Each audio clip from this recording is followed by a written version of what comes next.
Assalamualaikum warahmatullahi wabarakatuh. Selamat malam semuanya. Izin perkenalkan diri, Taluni Nadia Hana Nizam Syifa dari Prodi TMP2A dengan NIT 2330062. Ini saya akan menjelaskan terkait bagaimana cara mencari normalitas data menggunakan aplikasi SPSS.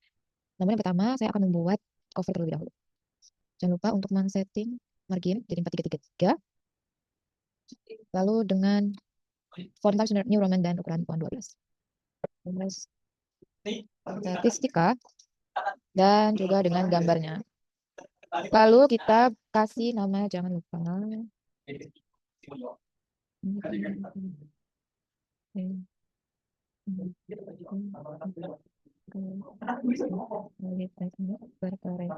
Yang Indonesia tahun 2024. Oke, selanjutnya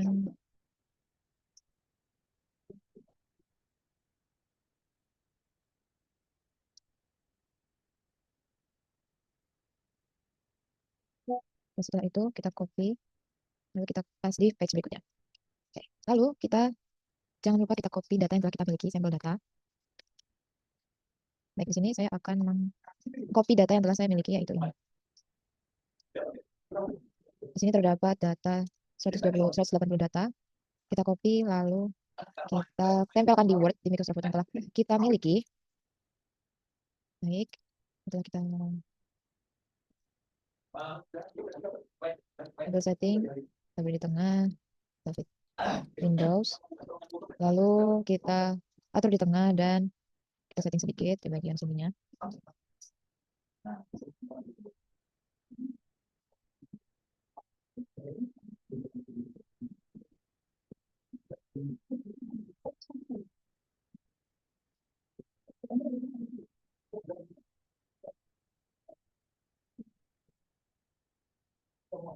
Oke.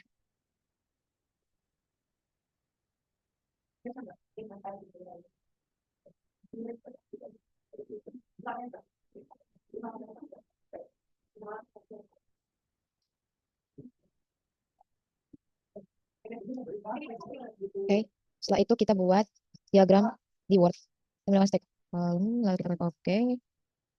Oh iya, sebelumnya kita harus mencari dulu data dari median dan modusnya. Jadi di sini kita bisa cari dari mode, copy,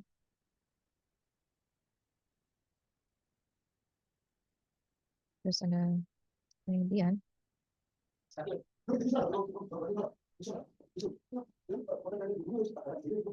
dan average.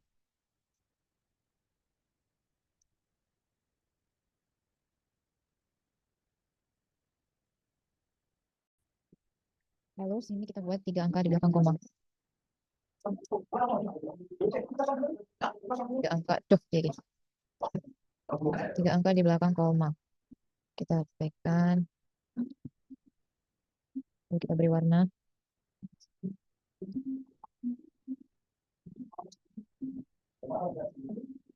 Terus kemudian median.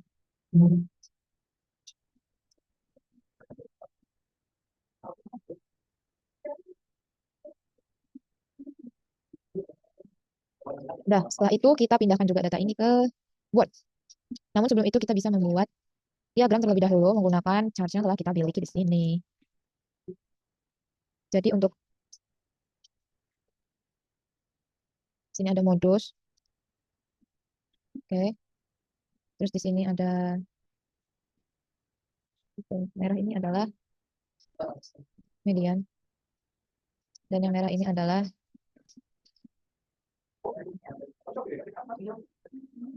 kita copy, lalu kita pindahkan ke Word.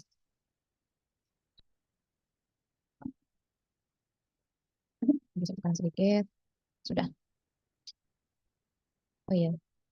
Jangan lupa kita pindahkan juga data median modus yang telah kita cari di Microsoft Excel tersebut.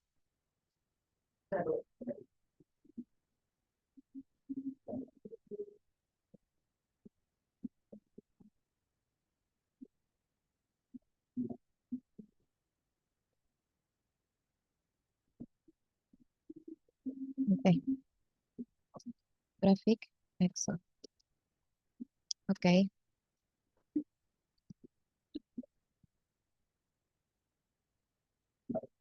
Lalu setelah itu kita bisa mencari, kita Lanjut membuat grafik di Word. Dengan cara insert, lalu klik grafik, lalu kita pilih grafik yang berbeda. Dikarenakan di sini hanya ada 3 kategori, maka yang ini tinggal kita delete saja. Lanjut, di sini ada kategori apa ini? Kecepatan jarang tempuh dan tingkat kecepatan jarang tempuh dan tingkat kehalusan. Ini modus.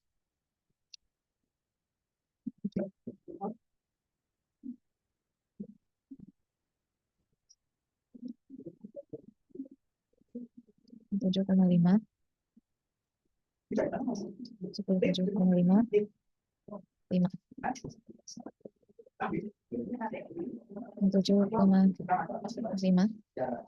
107,5, 100,74. Salah. Ini 5. 2, 74, 9, 174, 4,6, 37.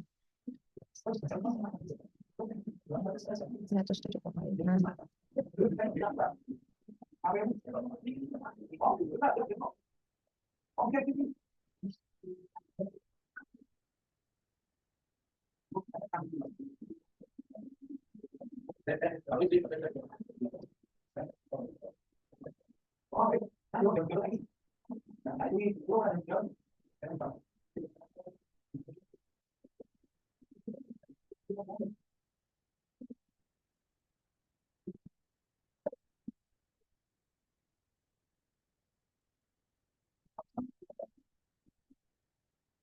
Oke, jika sudah, kita lanjut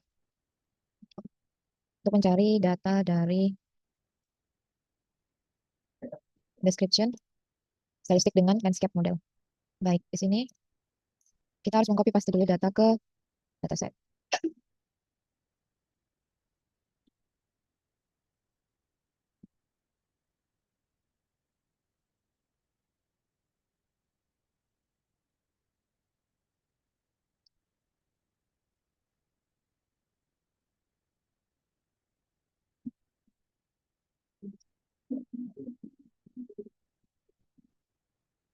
Baca tadi datanya, cara konten.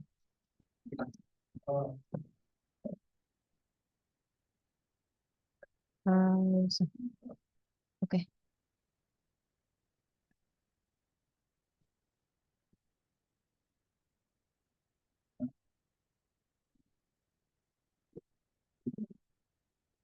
Jadi kalau sudah, kita tinggal. Oke, di sini datanya sudah saya copy paste dari Excel ke SPSS. Selanjutnya adalah mengklik analyze, descriptive statis, pergi ke descriptive. Kita drag semuanya ke variabel, lalu kita klik option, kita centang semuanya, karena di sini kita memerlukan data lengkap. Klik continue, klik OK. Nah, di sini kita mendapatkan nilai dari descriptive statistik. Selanjutnya kita copy, lalu kita pindahkan ke Word yang tadi telah kita buat. Nah, di sini kita klik, lalu kita table layout, kita auto fit Windows, klik di tengah.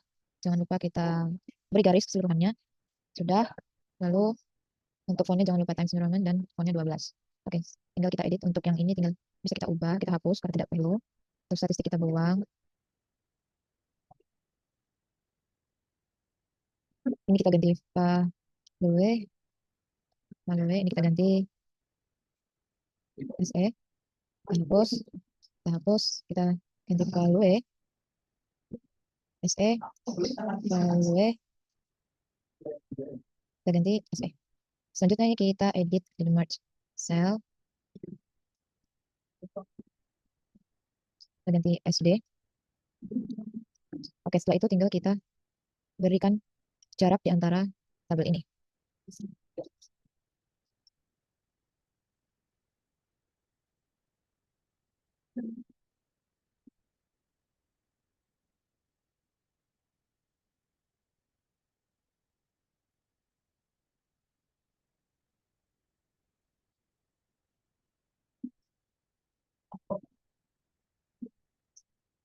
Tabelnya kita rapikan.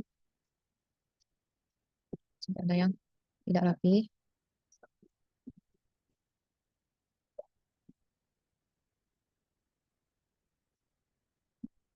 Untuk angka di belakang koma, kita pastikan 3 angka di belakang koma saja. Dan sampai lebih. Oke, jika sudah, tinggal kita letakkan di tengah. Dan kita beri bold. Sudah. Tabel deskriptif statistik 1 lengkap dan halaman 179. Oke, kayak gini sudah jadi. Nah, selanjutnya kita akan membuat yang setelah ini, setelah deskriptif statistik, dapat kita simpulkan bahwa data yang di atas ini bukan normal. Data yang kita miliki adalah data yang normal.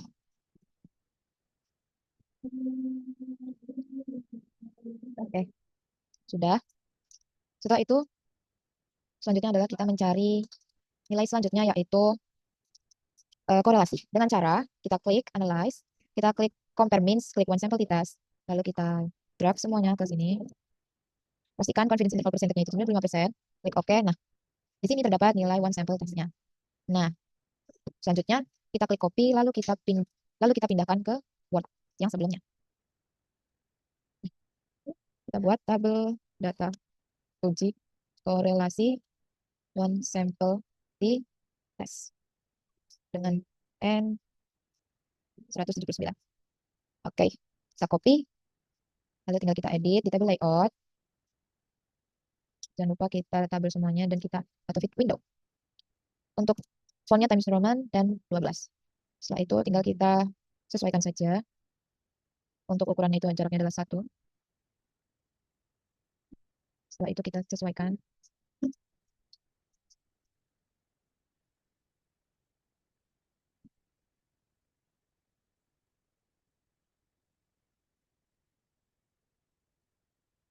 Pastikan angka di belakang koma berjumlah 3 tidak lebih untuk memudah pembacaan dari angka-angka. Selanjutnya tinggal kita bold. Oke. Sudah selesai. Ini sudah berada di tengah dan sudah rapi. Baik. Berikut ini adalah tabel dari one sample t-test, data di atas. Nah, keterangannya ialah jika nilai si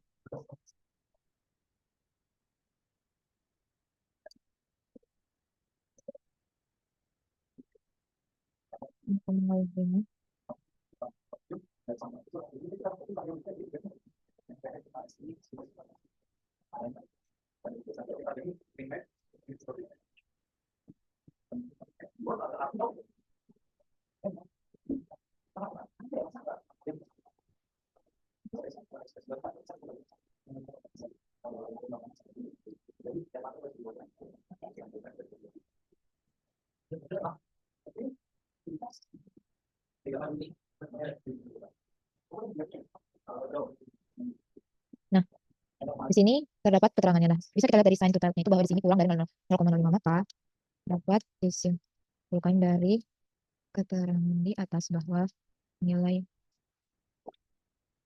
kurang 0,05.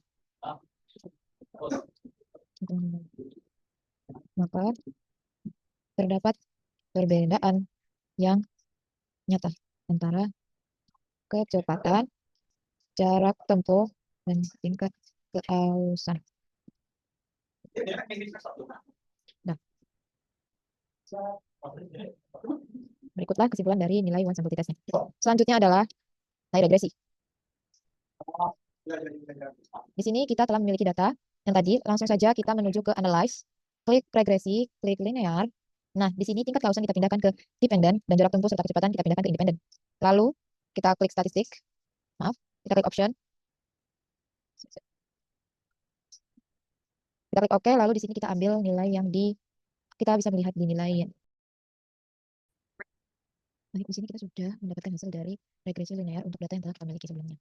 Di sini dapat kita ketahui bahwa untuk dependent variable atau variabel terikat adalah tingkat keausan, dan independent variabelnya terdiri dari kecepatan dan jarak tempuh. Berdasarkan model summary didapatkan bahwa untuk nilai R square bernilai 0,329, yang dimana lebih kecil daripada R. Maka dapat diartikan bahwa untuk pengaruh variabel bebasnya, yaitu kecepatan dan jarak tempuh, berpengaruh terhadap variabel dependennya, atau dengan kata lain kecepatan dan jarak tempuhnya berpengaruh dengan tingkat keausannya. Nah, untuk nilai dari R square-nya ini yaitu 0,329, maka kita buat persen sehingga menjadi 32,9%. Lanjut untuk berdasarkan dari tabel ANOVA di sini.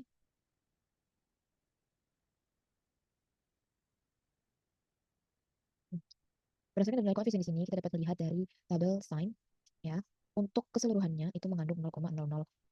Nah, di mana berdasarkan pengertian atau berdasarkan ketentuan dari regresi linear yang ada, jika nilai sign kurang dari 0,05, maka variabel bebas berpengaruh terhadap variabel terikatnya. Jikalau lebih dari 0,05, maka variabel bebas tidak berpengaruh terhadap variabel terikatnya. Nah, maka ini sudah sesuai terhadap, maka sudah didapatkan hasil dari nilai regresi ini. Baik, langsung saja kita akan mengcopy dari tabel yang pertama ialah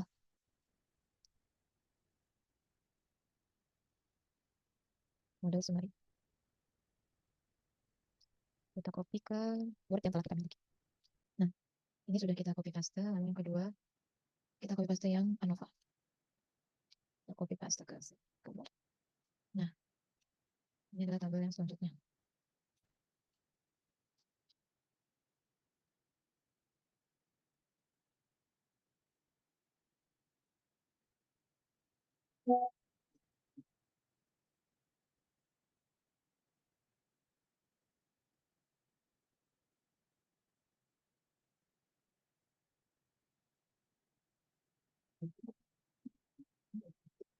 Nah, di sini kita dapat memberi keterangan bahwa dari tabel di atas,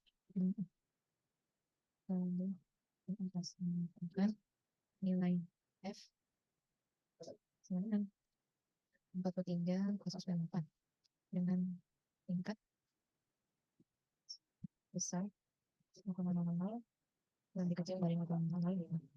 Maka model regresi dapat dipakai untuk memprediksi variabel tingkat kausan terhadap yang berkecil.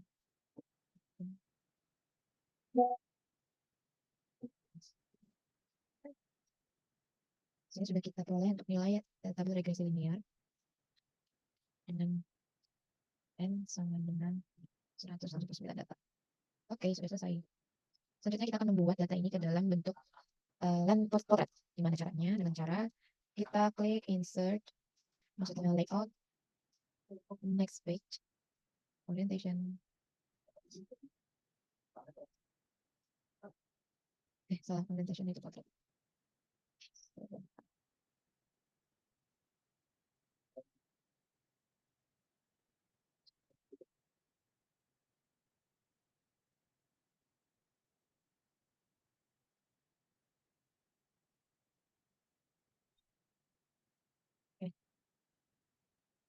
Untuk yang tabel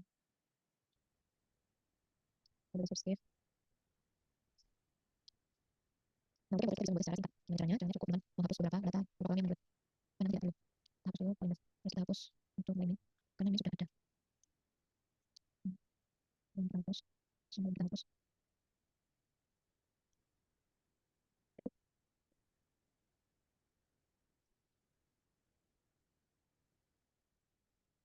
MSD statistik. MSD statistik.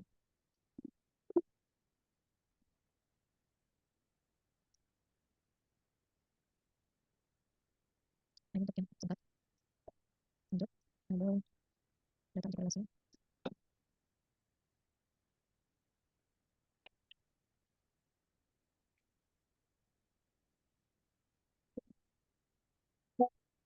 Kita hapus reference.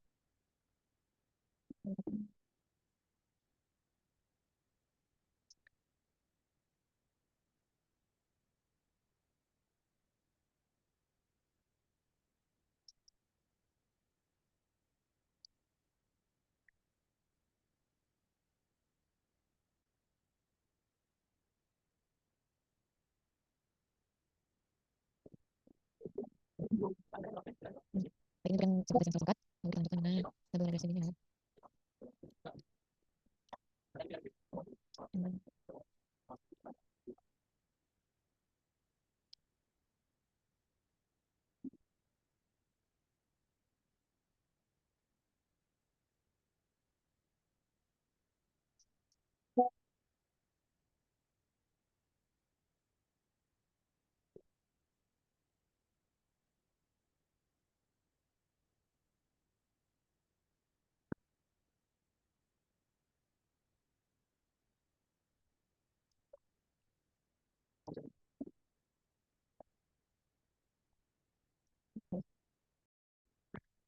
Di sini telah kita dapatkan hasil dari analisis yang telah kita lakukan sebelumnya. Jadi, di sini terdiri dari 2 cover, terdapat halaman di bawahnya. Lanjut, ini adalah data sampel yang kita miliki. Di sini terdapat 179 data sampel dengan keterangan kecepatan, jarak tempuh, dan tingkat keausan. Dilanjutkan dengan grafik, dilanjutkan dengan hasil dari nilai modus median dan mean. Di bawah sini, dari masing-masing data sampelnya seperti kecepatan, modus median, mean, kecepatan, tingkat keausan, dan jarak tempuh. Lanjutkan, di selanjutnya ada grafik, yaitu yang pertama grafik Excel dan yang kedua adalah grafik Word, di mana di sini tertera keterangan dari penjelasan grafik di atas. Lanjutkan lagi dengan hasil tabel dari analisis data. Yang pertama ada deskriptif statistik dengan N179. Di sini terdapat nilai data normalitas, kinus, dan kurtosis, di mana menyatakan bahwa data yang dimiliki adalah data normal dengan ketentuan yang sesuai seperti penjelasan di sini. Yang kedua ada tabel data uji korelasi one sample t-test dengan N sama, yaitu berjumlah 179. Berdasarkan dari keterangan yang kita miliki bahwa tabel atau uji korelasi dari ketiga data tersebut terdapat perbedaan yang nyata di antara kecepatan, jarak tempuh, dan tingkat keausan. Selanjutnya adalah tabel regresi linear secara lengkap. Sini ada 2 tabel. Yang pertama ada tabel model summary dan yang kedua ada tabel ANOVA. Untuk model summary itu sendiri, ini dilihat dari besarnya nilai R dan R square. Dan didapatkanlah bahwa untuk variabel bebasnya memiliki pengaruh terhadap variabel terikat sebesar 32,9% berdasarkan dari nilai R square yang tertera di tabel ini. Yang kedua ada tabel ANOVA. Di sini dinyatakan bahwa untuk variabel terikat, tingkat keausan, untuk tabel ini bahwa dinyatakan bahwa model regresi dapat dipakai untuk memprediksi variabel tingkat keausan terhadap variabel kecepatan dan jarak tempuh atau variabel terikatnya terhadap variabel bebasnya. Untuk halaman selanjutnya ini berisi tabel yang sama namun secara singkat. Berisi tabel dengan keterangan secara singkat, yaitu tabel deskriptif statistik dengan tabel N, standard deviation, variance, kinus, dan kurtosis. Selanjutnya untuk tabel uji korelasi singkat hanya mengandung T, sin, total, dan lower dan upper. Untuk tabel regresi linear sama dengan tabel ANOVA namun mengandung nilai R dan square-nya. Baik, cukup sekianlah penjelasan dari saya terkait analisis data untuk memenuhi tugas statistika ini. Kurang lebihnya mohon maaf. Terima kasih dan wassalamualaikum warahmatullahi wabarakatuh.